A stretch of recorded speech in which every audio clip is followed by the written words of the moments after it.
Dari sini siapapun yang melakukan dosa kemudian tertanam perasaan takut kemudian tobat dan berhenti dari dosa, lahum maghfiratun wa ajrun kabir. Mereka dapat maghfirah dan dapat pahala besar. Tapi kalau dia maksiat, timbul perasaan ingin tobat tapi tak tobat-tobat malah lebih kurang ajar, maka mafhum mukhalafahnya mereka tidak akan mendapatkan ampunan dan mereka tidak akan mendapatkan pahala besar alias surga. Dan Allah katakan orang-orang yang bermaksiat seperti ini, mereka tidak paham Allah itu mengetahui segalanya. Makanya Allah mengatakan, wa asirru qaulakum aw ijharu bi innahu alimun bidzati sudur. Mau kalian rahasiakan, mau kalian terangkan, Allah itu maha mengetahui segalanya, baik amal soleh ataupun dosa. Antum ngaji keras-keras, Allah tahu. Antum ngaji pelan-pelan, Allah tahu. Antum zikir keras-keras, Allah tahu. Antum zikir dalam hati, Allah juga tahu. Antum berdakwah dengan lisan antum, Allah tahu. Antum berdakwah dengan hati dengan mendoakan, mengingkari sebuah kebenaran, Allah tahu. Allah tahu segalanya. Atau maksiat yang antum lakukan terang-terangan, Allah tahu. Atau maksiat yang antum tidak lakukan terang-terangan, Allah tahu. Allah itu alimun bidzati sudur. Semua yang tersembunyi dalam hati kita itu Allah tahu. Ya. Makanya Allah mengatakan, wa asirru qaulakum aw ijharu bi. Silahkan tampakkan atau sembunyikan ataupun terang-terangan. Lihat bahasa Al-Quran, Allah mendahulukan kalimat wa asirru baru kemudian awijharu. Kenapa Allah dahulukan kalimat asirru, kalimat sembunyi baru bicara terang-terangan? Karena amalan yang tersembunyi itu lebih mulia dibandingkan amalan yang terang-terangan.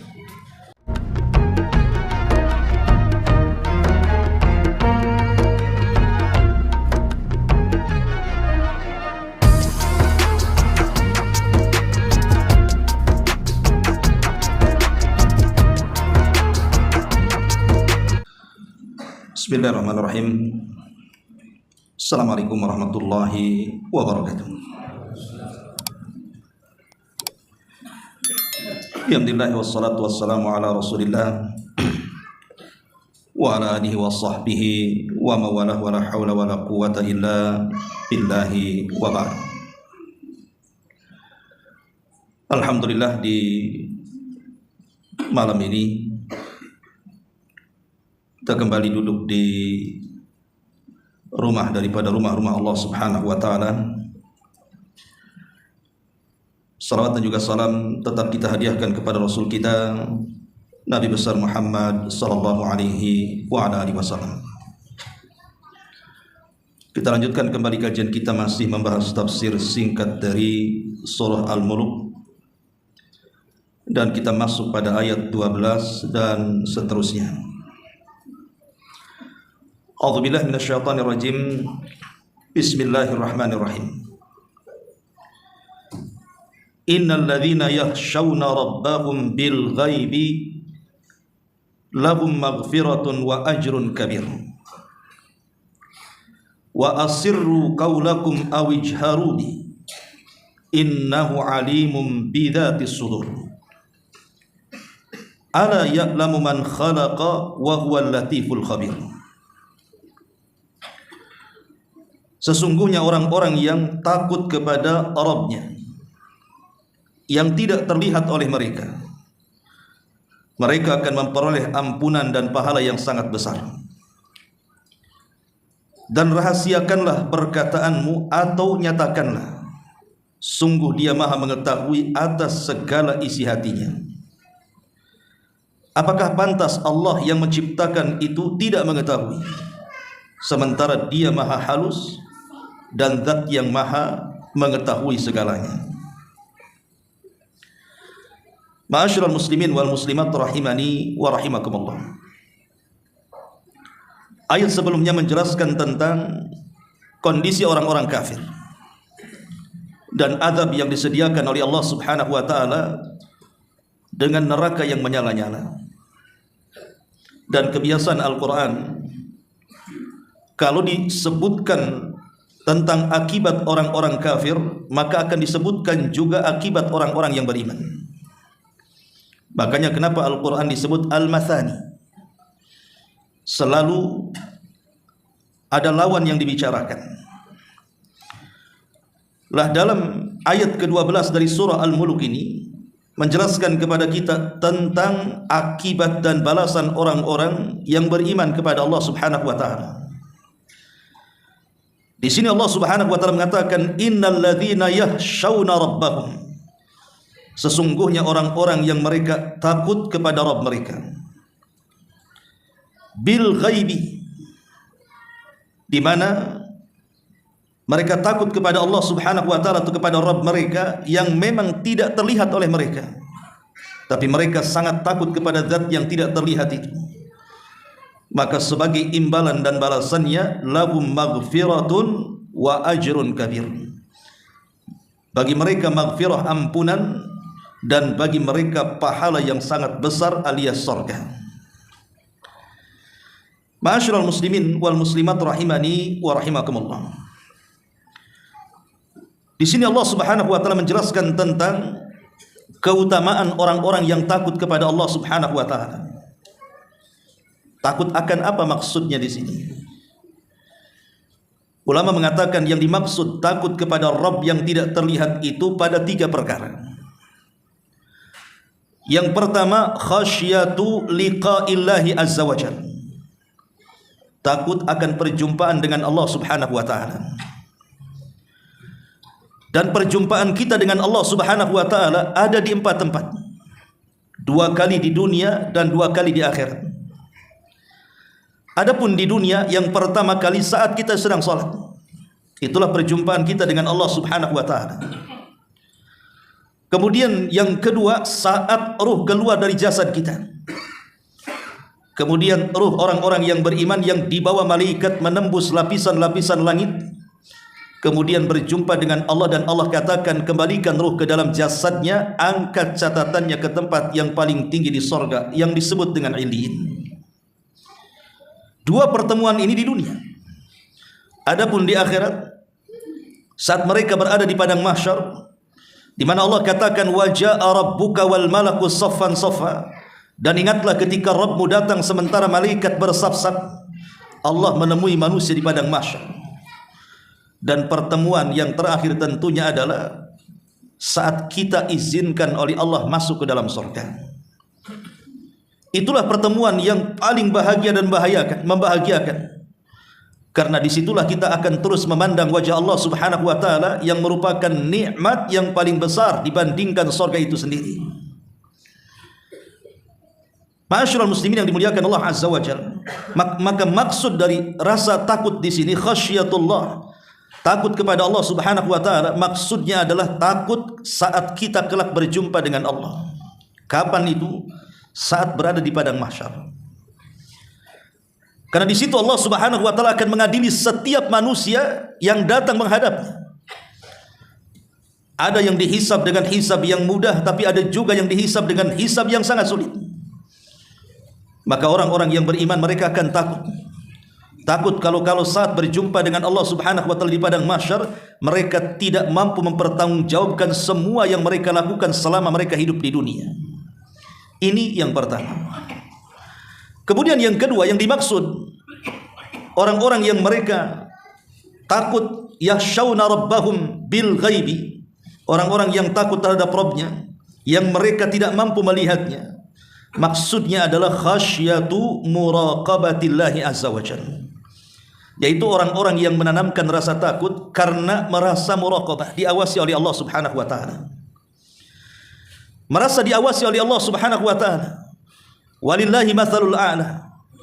Sesama manusia saja, saat mungkin orang bekerja kemudian bosnya memasangi CCTV, tentu dia akan takut kalau dia meremehkan pekerjaannya, karena ada CCTV yang memantaunya. Bagaimana pula kemudian yang memantau adalah zat yang menciptakan CCTV itu sendiri, Allah Subhanahu wa taala.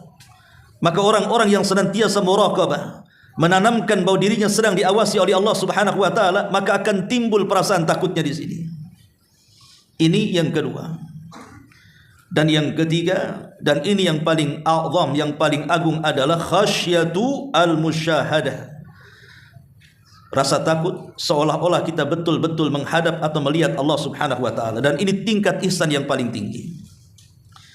Karena ketika Nabi SAW ditanya soal ihsan oleh Jibril, apa kata Rasul? An ta'budallaha ka'annaka tarah. Engkau beribadah kepada Allah Subhanahu wa taala seolah-olah engkau melihat Allah. Seolah-olah engkau melihat Allah. Kalau kita beribadah kepada Allah seolah-olah kita melihat Allah, tentu akan muncul perasaan takut yang membawa kepada khusyuk. Atau seolah-olah melihat surga, atau seolah-olah melihat neraka. Walaupun kita tidak pernah melihat surga dan neraka, tapi kalau kita bisa membayangkan seolah-olah kita sedang menghadap neraka, tentu dia takut untuk bermaksiat kepada Allah Azza wa Jalla. Atau seolah-olah kemudian dia melihat surga, tentu dia tidak akan berani meninggalkan perintah Allah Subhanahu wa taala.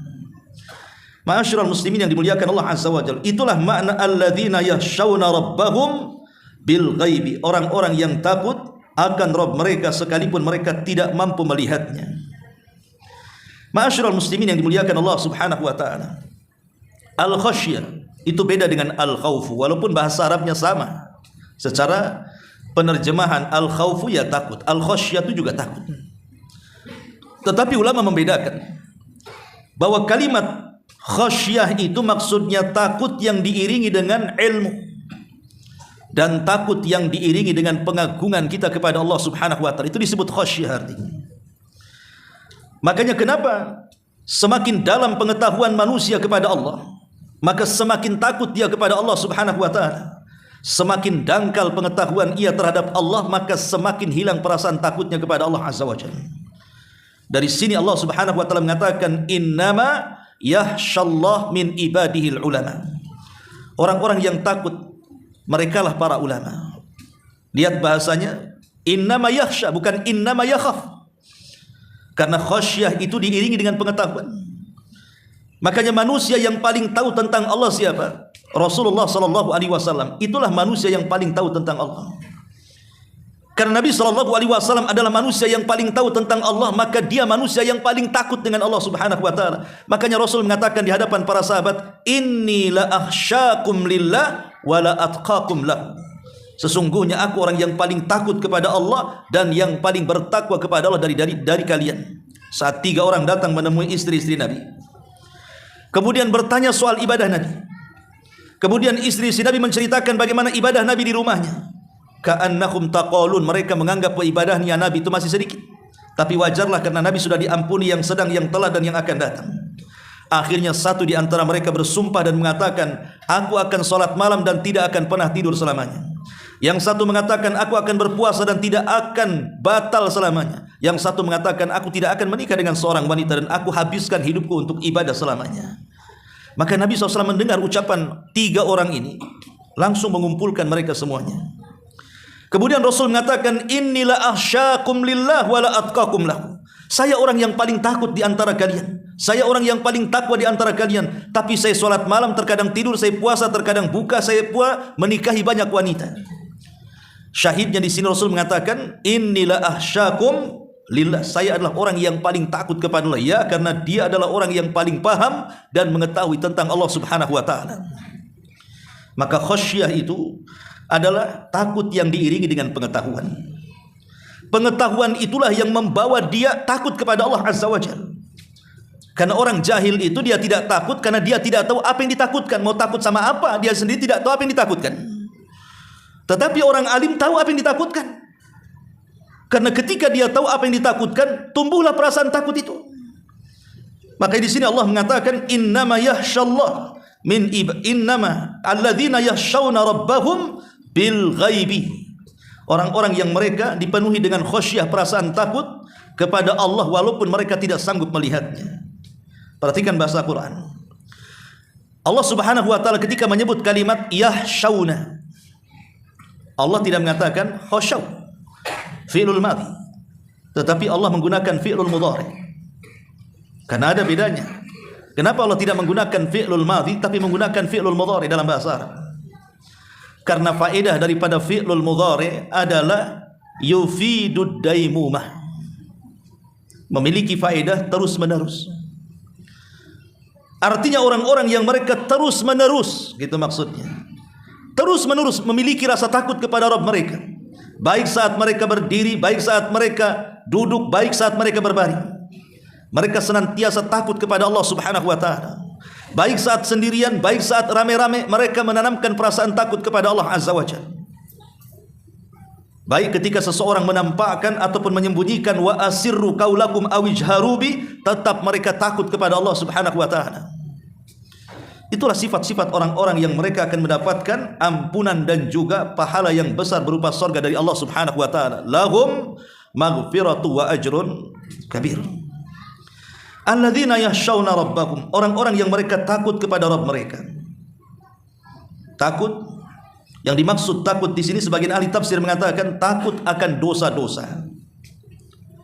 Takut akan dosa-dosa yang pertama yang bersifat al-khalawat. Dosa-dosa yang tersembunyi yang kita lakukan tidak ada yang tahu kecuali kita dengan Allah Subhanahu wa taala. Karena dosa yang dilakukan tidak terang-terangan ini membahayakan pahala kita. Nanti pada hari kiamat akan datang manusia dihadapkan kepada Allah Subhanahu wa taala membawa pahala sebesar gunung Tihama. Tiba-tiba faja'alaha haba'an manthura, Allah hilangkan tu pahalanya, tidak tersisa sama sekali. Kemudian para sahabat bertanya, kenapa bisa dihilangkan pahala sebesar gunung Tihama itu wahai Rasul? Maka Rasul mengatakan, karena mereka idza khalau bimaharimillahi intahakuha, kalau mereka bersendirian dan di hadapan mereka terdapat keharaman-keharaman Allah Subhanahu wa taala, intahakuha, mereka pun merobek keharaman itu. Mereka pun menerjang keharaman itu. Karena dia mengira bahwa tidak ada yang tahu apa yang ia perbuat selama ini dari maksiat-maksiat yang tersembunyi. Tapi dia tidak paham bahwa wa asirru qaulakum aw ijharu bi, baik kalian terang-terangkan ataupun kalian sembunyi-sembunyikan, tetap Allah Subhanahu wa taala tahu. Makanya maksudnya orang-orang yang takut kepada Rabb mereka adalah orang-orang yang takut ketika mereka terkena dosa-dosa khalawat. Dosa-dosa yang tidak ada yang tahu kecuali kita dengan Allah Subhanahu wa taala. Ataupun yang dimaksud di sini dosa-dosa qalbiyah, dosa-dosa yang di dalam hati kita. Jadi orang-orang yang takut kepada Rabb mereka sementara mereka tidak bisa melihat Rabb mereka, maksudnya takut akan dosa-dosa yang tersembunyi yang ada dalam hati kita. Seperti hasad, dengki, iri, dendam dan yang semacamnya. Dia berusaha untuk menghilangkan penyakit-penyakit hati karena mereka takut kepada Allah Subhanahu wa taala. Ataupun dosa-dosa yang manusia tidak melihatnya.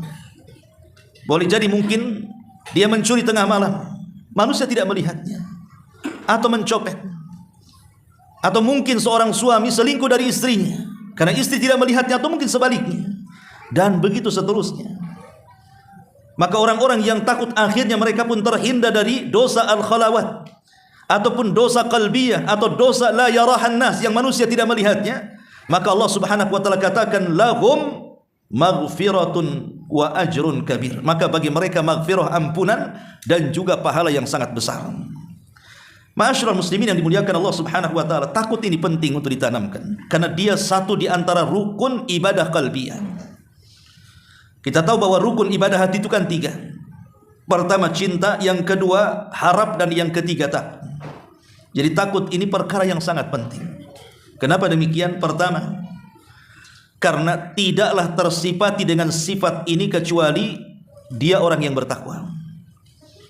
Kalau dia tidak bertakwa, tidak mungkin ada sifat takut dalam hatinya. Makanya Rasul mengatakan, innila ahsyakum lillahi wala atqakum. Saya orang yang paling takut di antara kalian dan paling bertakwa. Rasul mengiringkan kalimat takut dengan takwa di sini. Kenapa? Karena sifat takut tidak mungkin dimiliki kecuali orang-orang yang bertakwa. Yang kedua, takut ini bisa menjauhkan kita dari segala macam maksiat. Kalau orang tidak memiliki rasa takut, akan diterjang banyak maksiat. Baik maksiat terang-terangan ataupun maksiat tersembunyi-sembunyi, pasti akan diterjang dia karena dia tidak punya rasa takut kepada Allah Subhanahu wa taala. Dan yang ketiga, takut itu menyebabkan datangnya keikhlasan. Karena hanya orang yang takut itulah yang ikhlas. Tapi sebaliknya, orang yang tidak takut selamanya tidak akan ikhlas. Boleh jadi dia sum'ah, boleh jadi dia riya, boleh jadi dia takabur dan ujub.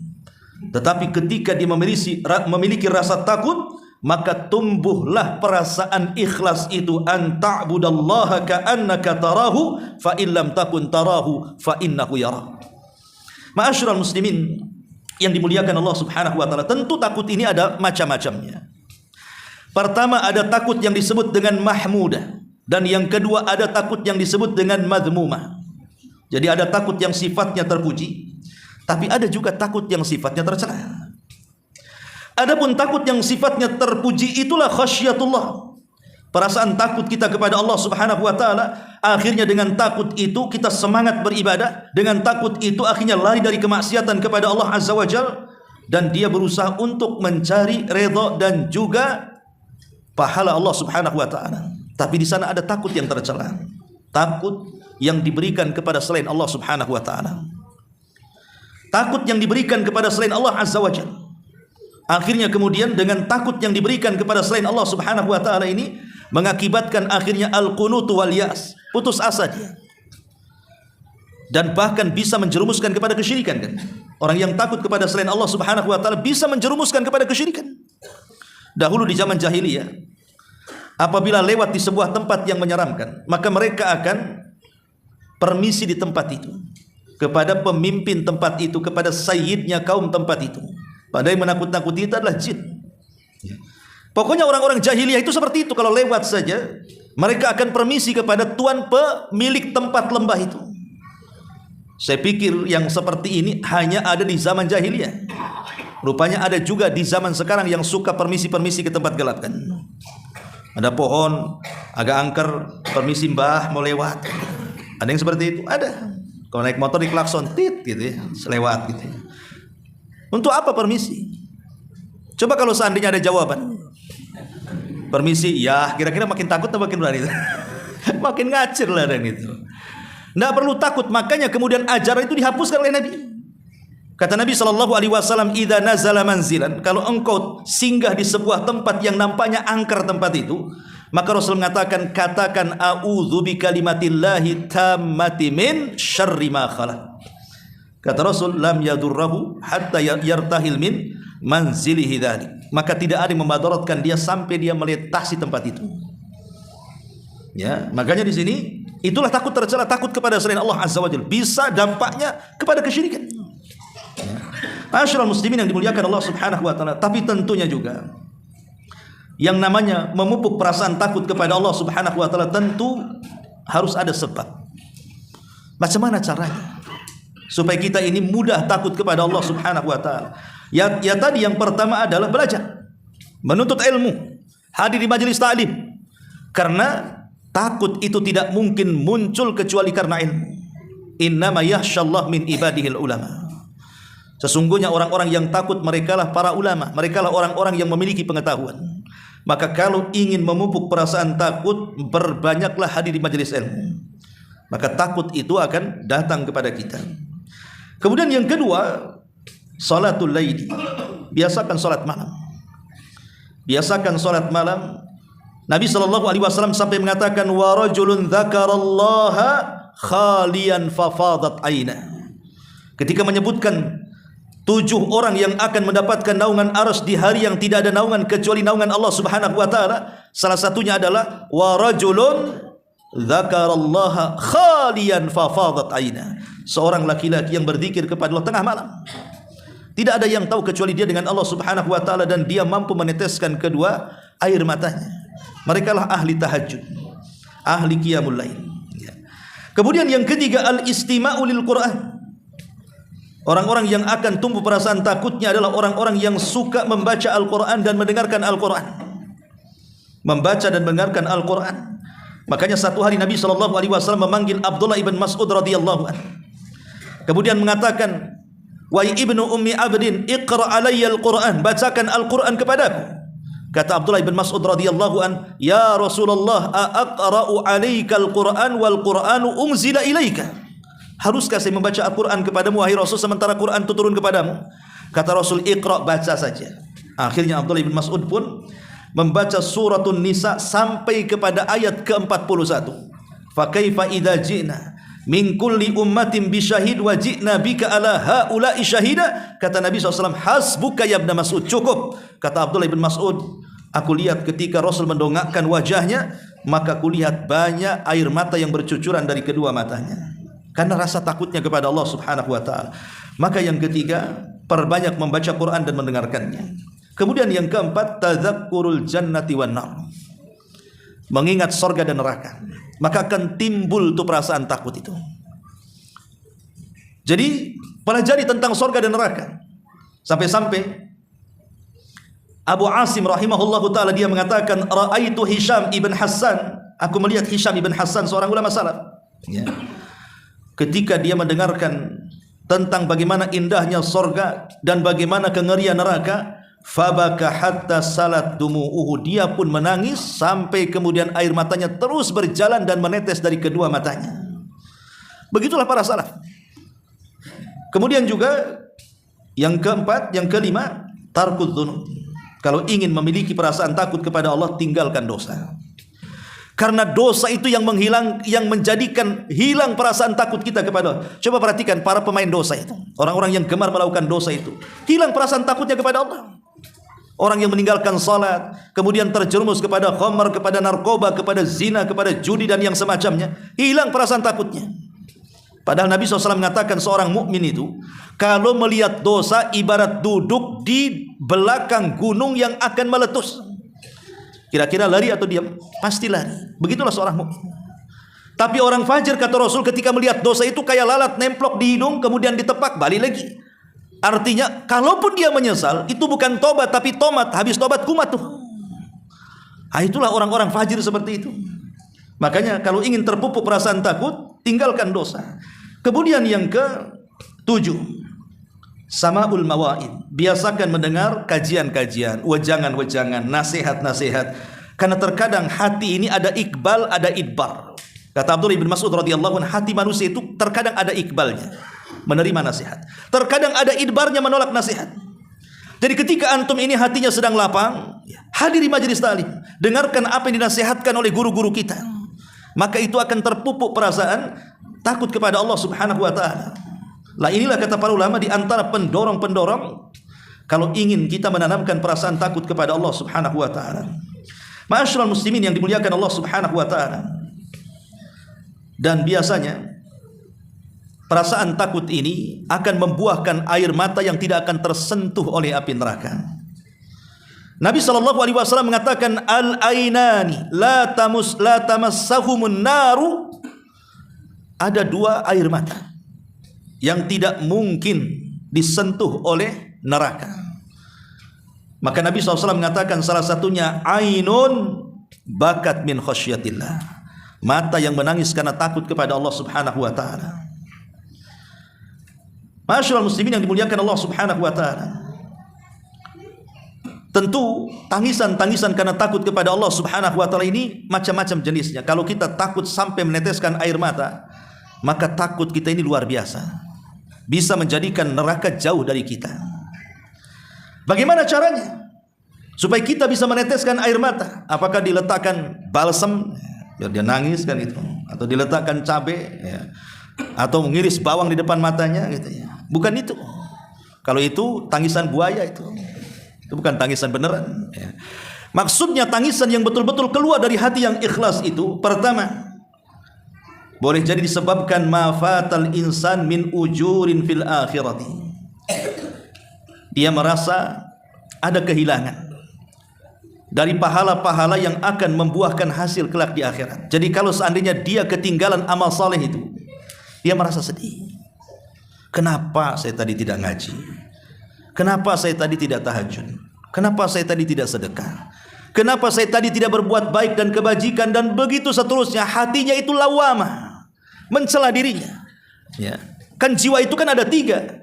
Pertama ada ammaratum bisu, dan itu jiwa yang paling buruk, yang senantiasa memerintahkan kepada keburukan. Yang kedua ada namanya jiwa mutmainnah, jiwa yang tenang, dan itulah jiwa yang senantiasa penuh dengan kebaikan.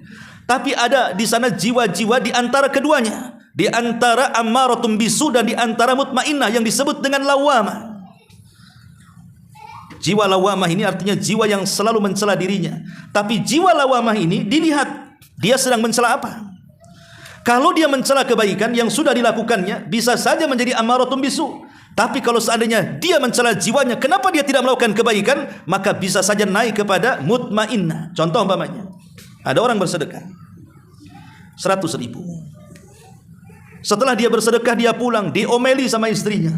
Bang, banyak kali kau sedekah. 10 juta dah banyak. Tengok tuh.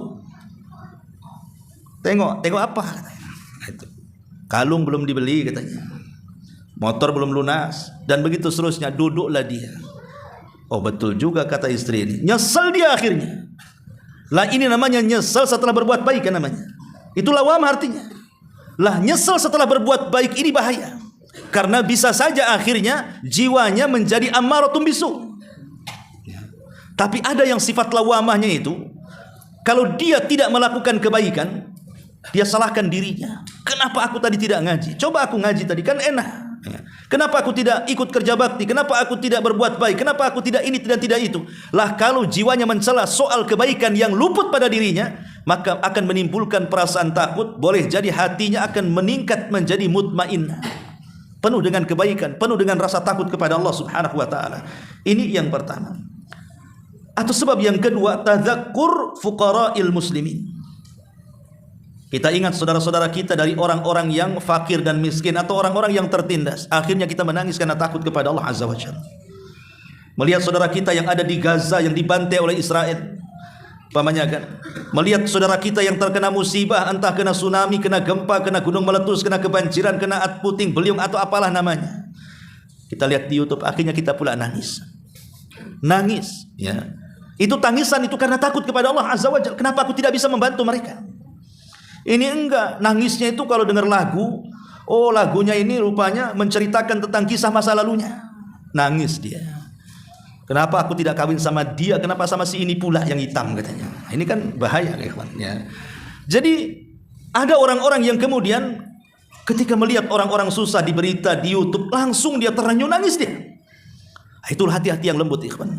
Karena dipenuhi dengan perasaan takut, akhirnya dia mampu meneteskan air mata. Ataupun yang ketiga, dha'ful basar. Mungkin dia Allah takdirkan mungkin buta. Tadinya melihat, kemudian dia buta. Atau mungkin tidak buta lah, mungkin rabun gitu ya. Akhirnya dia tidak bisa membaca Quran lagi. Yang dulunya bisa membaca Quran, akhirnya dia tidak bisa membaca Quran. Nangis dia kepada Allah Subhanahu wa taala. Maka sebelum buta dan sebelum Allah butakan, maka bersyukurlah akan nikmat melihat ini. Karena banyak orang-orang yang buta, mereka tidak mampu beribadah seperti orang yang melihat. Ma'asyiral muslimin yang dimuliakan Allah Azza wa Jalla. Kemudian juga di antara sebab bisa meneteskan air mata karena takut kepada Allah Subhanahu wa taala adalah khasyatullah. Perasaan yang tinggi yang takut kepada Allah Subhanahu wa taala. Kalau dia tidak dimasukkan ke dalam sorga dan justru dimasukkan ke dalam neraka, akhirnya dia pun menangis. Itulah hati-hati yang dipenuhi dengan rasa takut kepada Allah Azza wa Jalla. Maka di sini Allah Subhanahu wa taala mengatakan, alladzina yakhshawna rabbahum bil ghaibi. Mereka orang-orang yang menanamkan takut kepada Rabb mereka sekalipun mereka tidak mampu melihat Rabbnya, maka Allah katakan lahum maghfiratun. Mereka akan mendapatkan maghfirah. Maghfirah itu bukan hanya sekedar ampunan ikhwan. Maghfirah itu maksudnya ampunan wasitru, dan juga penghalang yang Allah atau tabir yang Allah berikan kepada kita sehingga aib kita tidak tampak di hadapan manusia.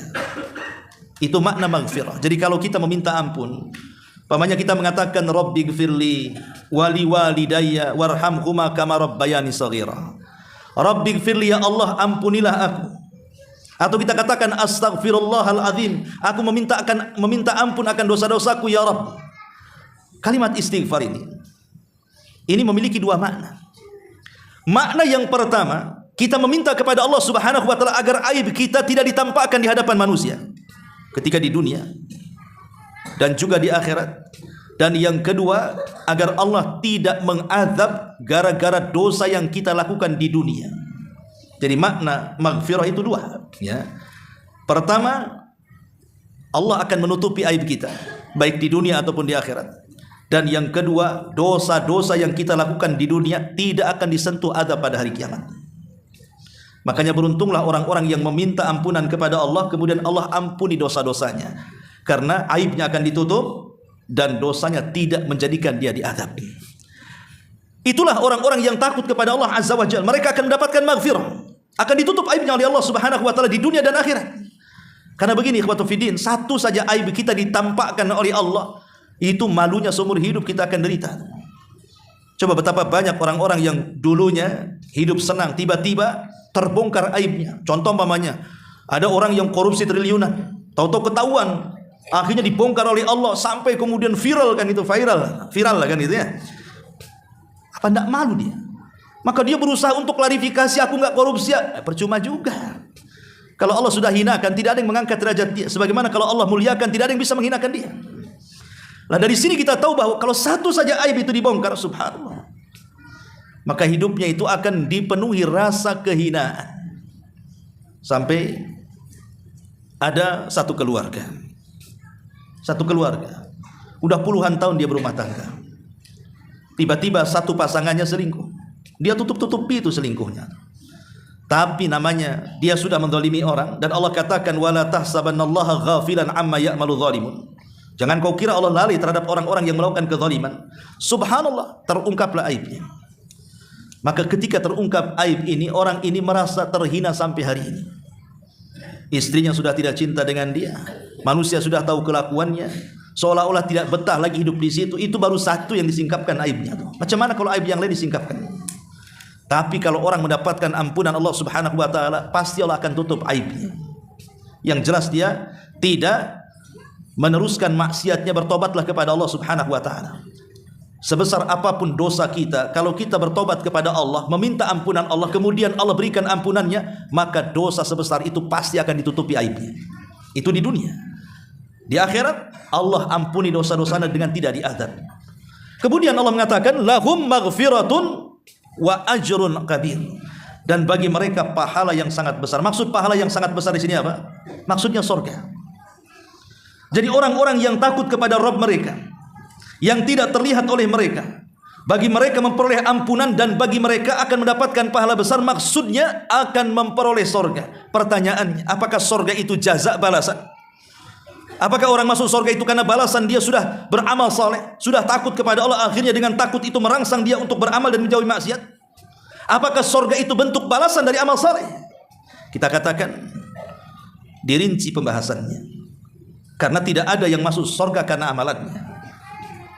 Nabi SAW pernah dikatakan, wala anta ya Rasulullah, apakah engkau juga sama wahai Rasul, engkau tidak akan masuk surga dengan amalanmu? Kata Rasul, ya, saya pun sama, tidak akan masuk surga dengan amalan saya. Lalu apa yang menjadikan manusia masuk surga, dan apa yang menjadikan Nabi SAW masuk dalam surga? Kata Nabi SAW, walakin, akan tetapi kata Rasul, Allah sudah meliputkan rahmatnya kepadaku, illa an yataghammadiyallahu birahmatihi. Karena rahmat Allah lah kita masuk ke dalam surga. Berarti kalau kita tahu dari hadis ini, surga itu bukan balasan amal. Karena orang masuk surga itu bukan karena amal, tapi karena rahmat Allah Subhanahu wa taala. Sekalipun dari kecil, seandainya kita tidak pernah berbuat maksiat, hidupnya beramal soleh sampai kemudian meninggal, kemudian dia datang menghadap Allah menyerahkan pahalanya, apakah dia akan dimasukkan surga gara-gara amalannya? Tidak, karena ada seorang laki-laki di zaman Bani Israel, penuh dengan amalan soleh, tidak pernah melakukan dosa sekejap mata pun. Ketika dia meninggal dunia, dia dihadapkan di pintu surga. Kemudian dikatakan kepada orang ini, udkhulil jannah bi rahmati, masuk ke dalam surga dengan rahmatku. Dia mengatakan, oh tidak bisa. Kalau saya ini pernah melakukan dosa ya Rabb, ya boleh jadi saya akan masuk surgamu dengan rahmatmu, tapi seumur hidup saya tidak pernah melakukan dosa ya Rabb, maka masukkan aku dengan amalanmu. Maka Allah mengatakan, baik kalau begitu hitunglah berapa pahala amalan. Akhirnya dihitung oleh dia. Rupanya pahala amalannya tidak sebanding dengan nikmat yang Allah anugerahkan kepadanya berupa penglihatan. Akhirnya karena dia takut tidak akan masuk surga, dia pun mengatakan, ya Rabb, sudah enggak apa-apa, masukkan aku ke dalam surga dengan rahmatmu, katanya. Ya kan? Tetapi walaupun demikian, rahmat itu tidak bisa diraih kecuali dengan amal. Ya. Jadi rahmat itu tidak mungkin bisa diraih kecuali dengan amal saleh. Ma'asyiral muslimin yang dimuliakan Allah Azza wa Jalla. Tapi perhatikan ayat ini, ada rahasia makna yang dalam, ikhwan. Di sini Allah Subhanahu wa taala mengatakan, dan orang-orang yang mereka menanamkan perasaan takut kepada Rabb mereka, sekalipun mereka tidak bisa melihat Rabb mereka, bagi mereka ampunan dan juga surga. Seolah-olah Allah ingin katakan, seandainya ada orang yang berlaku maksiat. Hidupnya penuh dengan kemaksiatan kepada Allah Azza wa Jalla. Dan dia tidak pernah melakukan kebaikan karena hidupnya dipenuhi dengan maksiat. Tiba-tiba satu hari dapatlah hidayah masuk ke dalam hatinya. Dia pun menyesal dengan perbuatan dosanya, akhirnya menangis. Penuh dengan rasa takut kepada Allah Azza wa Jalla. Kalau Allah takdirkan dia meninggal, maka dia akan dimasukkan ke dalam surga. Walaupun hanya semata-mata takut. Karena ada hadis. Dahulu di zaman Bani Israel, ada seseorang yang sudah melampaui batas kehidupannya, tidak pernah berbuat baik, dosa dan dosa saja hidupnya. Ketika sebelum matinya dia takut, pasti aku masuk neraka nih. Dan pasti kalau masuk neraka, pasti Allah akan azab dengan azab yang belum pernah terjadi kepada siapapun kecuali kepada aku, katanya.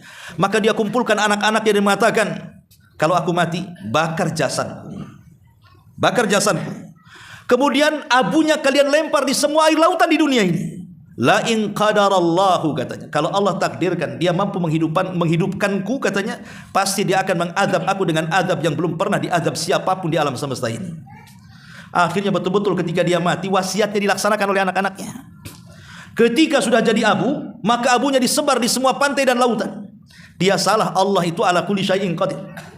Maka ketika debu-debu itu sudah dihempas di semua lautan dan juga pantai, maka tiba-tiba Allah kumpulkan semua debu-debu itu, kemudian diciptakan kembali menjadi dirinya dan dihadapkan kepada Allah Subhanahu wa taala. Maka Allah katakan, ya fulan, apa yang kau lakukan dengan wasiatmu itu? Kenapa kau lakukan seperti itu? Apakah kau enggak yakin aku bisa menghidupkan kamu dengan caramu itu? Maka dia mengatakan, ya Rabb, khasyatuka, karena takutku kepadamu ya Rabb. Jadi dia berwasiat kepada anak-anaknya seperti itu karena perasaan takut yang mendalam.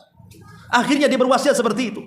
Maka kemudian Allah mengatakan, kalau memang takutmu benar, takutmu jujur dan Allah tahu tentang kejujurannya, akhirnya Allah pun memasukkan orang ini ke dalam surga karena perasaan takutnya. Lihat, semata-mata takut saja mereka akan dapat ampunan dan mereka akan mendapatkan surga. Maka siapapun yang melakukan dosa, kemudian dia ingin tobat dari dosa itu, kemudian tumbuh perasaan takut, maka yakinlah orang-orang itu akan mendapatkan ampunan dan yakinlah orang itu akan mendapatkan surga dengan syarat apa? Dia tidak melanjutkan dosanya. Dia tidak tajarrah, berani dengan dosanya. Dan dia menghentikan dosanya. Saya akan contohkan. Nabi Allah Adam alaihi salatu wassalam dengan iblis laknatullah alaihi. Itu kan dosanya berbeda. Kalau dosanya Adam alaihi salatu wassalam itu karena melanggar larangan. Allah katakan, wala taqraba hadhihi syajarah, jangan kau dekat-dekat pohon ini Adam. Didekati pula sama si Adam, dimakan pula buahnya. Itulah dosa Nabi Adam, melanggar larangan. Tapi dosanya si iblis bukan melanggar larangan, tapi dia membantah perintah, membangkang perintah. Kata Allah, sujud kau iblis. Wa idh qala rabbuka lil malaikati isjudu li Adam fasajadu illa iblis. Ketika Allah menyuruh sujud, kau iblis tak mau sujud pula. Berarti dosa iblis itu apa? Membantah perintah. Karena dosa di dunia itu cuma dua. Mungkin melanggar perintah ataupun mengerjakan yang diharamkan. Kan begitu? Dosa itu cuma dua saja. Allah perintahkan sesuatu, antum langgar. Allah larang sesuatu, antum kerjakan. Ya. Itulah dosa. Karena dari dua orang ini, dari dua makhluk ini. Iblis, kata Allah, sujud, tak mau sujud. Berarti dia melanggar perintah. Kemudian Allah mengatakan kepada Adam, jangan kau dekat-dekat ini ya Adam ya. Ini larangan loh ya. Diterjang pula larangan itu. Tapi lihat dua makhluk ini. Ketika Adam alaihi salatu wassalam, dia mengakui dosanya. Dia bertobat kepada Allah Subhanahu wa taala. Dia hentikan tobatnya karena takut kepada Allah Azza wa Jalla. Fataba alaihi innahu huwa tawwabur rahim. Allah ampuni dosa-dosanya. Allah berikan maghfirahnya dan Allah sediakan ajrun kabir, pahala yang sangat besar.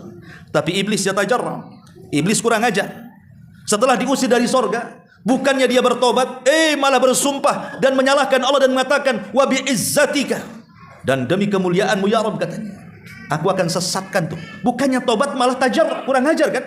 Ketika dia kurang ajar, akhirnya Allah laknat iblis sampai kiamat dibangkitkan. Dari sini siapapun yang melakukan dosa, kemudian tertanam perasaan takut, kemudian tobat dan berhenti dari dosa, lahum maghfiratun wa ajrun kabir. Mereka dapat maghfirah dan dapat pahala besar. Tapi kalau dia maksiat, timbul perasaan ingin tobat, tapi tak tobat-tobat, malah lebih kurang ajar, maka mafhum mukhalafahnya mereka tidak akan mendapatkan ampunan dan mereka tidak akan mendapatkan pahala besar alias surga. Dan Allah katakan orang-orang yang bermaksiat seperti ini mereka tidak paham Allah itu mengetahui segalanya. Makanya Allah mengatakan wa asirru qaulakum aw ijharu bih innahu alimun bidzati sudur. Mau kalian rahasiakan, mau kalian terangkan, Allah itu maha mengetahui segalanya, baik amal soleh ataupun dosa. Antum ngaji keras-keras, Allah tahu. Antum ngaji pelan-pelan, Allah tahu. Antum zikir keras-keras, Allah tahu. Antum zikir dalam hati, Allah juga tahu. Antum berdakwah dengan lisan antum, Allah tahu. Antum berdakwah dengan hati dengan mendoakan, mengingkari sebuah kebenaran, Allah tahu. Allah tahu segalanya. Atau maksiat yang antum lakukan terang-terangan, Allah tahu. Atau maksiat yang antum tidak lakukan terang-terangan, Allah tahu. Allah itu alimun bidzati sudur. Semua yang tersembunyi dalam hati kita itu Allah tahu. Ya. Makanya Allah mengatakan wa asirru qaulakum aw ijharu bi. Silahkan tampakkan atau sembunyikan ataupun terang-terangan. Lihat bahasa Al-Qur'an, Allah mendahulukan kalimat wa asirru baru kemudian aw ijharu. Kenapa Allah dahulukan kalimat asirru? Kalimat sembunyi baru bicara terang-terangan. Karena amalan yang tersembunyi itu lebih mulia dibandingkan amalan yang terang-terangan. Ikhlas itu di mana tempatnya? Dalam hati, tersembunyi atau terang-terangan? Tersembunyi. Makanya kalau ada orang yang mengatakan ikhlas antum, ikhlas, orang ini jangan dikatakan ikhlas. Dusta antum. Karena ikhlas itu bukan di lisan. Ikhlas kok ikhlas. Ikhlas sampai 1000 kali dia ngomong ikhlas. Oh. Maka orang kayak gini enggak usah dipercaya. Kalau mulutnya bilang ikhlas, enggak usah dipercaya. Ikhlas itu tidak bisa ditampakkan. Ikhlas itu dalam hati. Kemudian tampak dari perbuatan. Ya, kalau ikhlas kan senyum. Ikhlas tapi sambil melotot, ya gimana ceritanya? Sambil gerutu, itu bukan ikhlas. Ya. Artinya ketika Allah mendahulukan asirru, artinya sembunyi-sembunyi baru terang-terangan, karena amalan yang sifatnya sembunyi-sembunyi itu lebih afdal dibandingkan amalan yang terang-terangan. Sedekah sembunyi-sembunyi lebih afdal dibandingkan terang-terangan. Kata Rasulullah, sadaqatus sir tudfi'u ghadabar. Sedekah yang tidak terang-terangan itu bisa menutup kemurkaan Allah Subhanahu wa taala. Begitu juga amalan-amalan yang lainnya. Salat malam itu lebih afdal dibandingkan salat siang. Tahajud itu lebih afdal dibandingkan duha. Makanya seafdal-afdal nafilah setelah wajib itu tahajud. Kenapa? Karena rata-rata tahajud itu tidak terang-terangan, tersembunyi di tengah kegelapan. Sementara duha ini sudah terang, tampak oleh manusia. Dan Allah akhiri ayatnya ala ya'lamu man khalaqa wa huwal latiful khabir. Apakah pantas Allah yang menciptakan itu tidak mengetahui? Ini istifham ingkari. Tidak mungkin Allah yang menciptakan tidak tahu yang diciptakannya. Pamannya ada, saya ini buat produksi sepeda motor. Tentu saya yang memproduksi, saya tahu onderdil motor. Saya memproduksi mobil. Yang memproduksi tentu tahu onderdil mobil kan? Sama, Allah menciptakan kita. Allah tahu tentang kita. Ya. Nggak mungkin Allah nggak tahu. Allah tahu lah kan gitu. Pamannya ibu-ibu nih buat kue. Ya. Pasti Allah, ibu-ibu tahu apa bahan kuehnya, apa tepungnya, berapa campurannya. Ibu tahu karena ibu yang menciptakan kue itu kan. Maka siapapun yang menciptakan pasti dia tahu dengan ciptaannya. Walillahi matsalul a'la. Maka Allah Subhanahu wa taala jauh dibandingkan makhluknya. Allah tahu semuanya karena Allah yang menciptakan kita. Yang tersembunyi dari kita Allah tahu, yang terang-terangan dari kita Allah tahu. Ala ya'lamu man khalaqa wa huwa, karena dia zat yang maha halus. Maha halus. Al-khabir. Al-khabir ini lebih dalam dibandingkan al-alim. Karena alim itu yang tampak, tapi khabir itu yang tersembunyi. Seolah-olah Allah ingin mengatakan Allah maha tahu yang tersembunyi dalam dada-dada kalian, atau saat kalian bersembunyi dari manusia, Allah tahu karena dia Al-Khabir. Dan juga Al-Latif, maha lembut, selembut apapun Allah tahu. Maka disinilah tertanamlah sifat muraqabah sehingga muncullah perasaan takut kepada Allah Subhanahu wa taala. Subhanallah bihamdika asyhadu an la ilaha illa anta astaghfiruka wa atubu ilaik. Allahu taala alam. Assalamualaikum warahmatullahi wabarakatuh.